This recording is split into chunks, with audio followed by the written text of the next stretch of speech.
बचपन में अगरबत्ती बेचकर घर चलाया, सबसे कम उम्र में यूनिवर्सिटी के वाइस चांसलर बने और एक साल पहले यूपीएससी के अध्यक्ष बनने वाले मनोज सोनी ने अपने पद से इस्तीफा दे दिया है।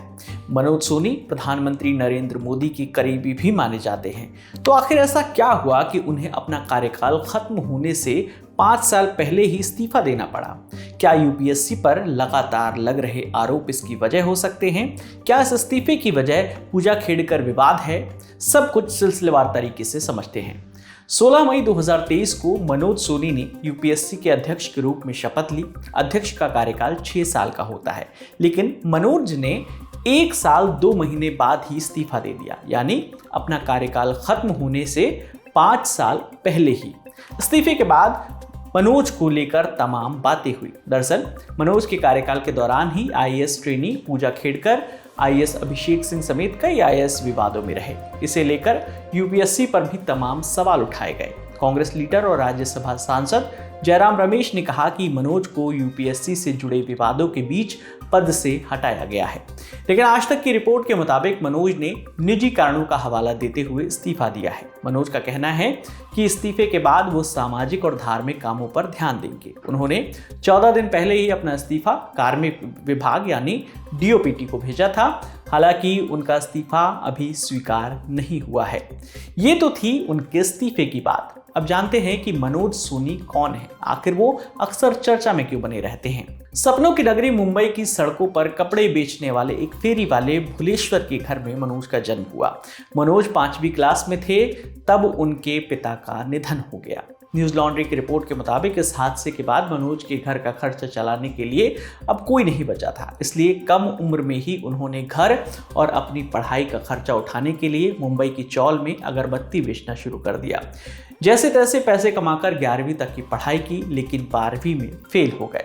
उन्होंने आगे की पढ़ाई आर्ट्स से करने का निर्णय लिया। मनोज के पिता एक संगठन अनुपम मिशन के सदस्य थे। उस संगठन ने मनोज की पढ़ाई में सपोर्ट किया। मनोज की राजनीति में भी बहुत दिलचस्पी थी, इसलिए साल 1991 में सरदार पटेल यूनिवर्सिटी में राजनीति विज्ञान पढ़ाना भी शुरू कर दिया। इस बीच उन्होंने अपनी डॉक्टरेट की पढ़ाई भी पूरी की। टाइम्स ऑफ इंडिया की एक रिपोर्ट के मुताबिक साल 2005 में मनोज सोनी को वडोदरा के प्रसिद्ध एमएस विश्वविद्यालय का कुलपति बनाया गया। उस वक्त उनकी उम्र महज 40 बरस थी और वो देश के सबसे युवा कुलपति बने। रिपोर्ट में ये भी बताया गया कि कुलपति रहते वक्त मनोज नेताओं के काफी करीबी थे। ये भी कहा गया कि मनोज के रहते आरएसएस और बीजेपी से जुड़े कई लोगों का यूनिवर्सिटी के फैसलों में दखल था। साल 2005 से 2008 तक वडोदरा की यूनिवर्सिटी और साल 2009 से 2015 तक डॉक्टर बाबा साहेब अम्बेडकर यूनिवर्सिटी में वाइस चांसलर रहने के बाद साल 2017 में मनोज यूपीएससी में मेंबर के तौर पर जुड़े।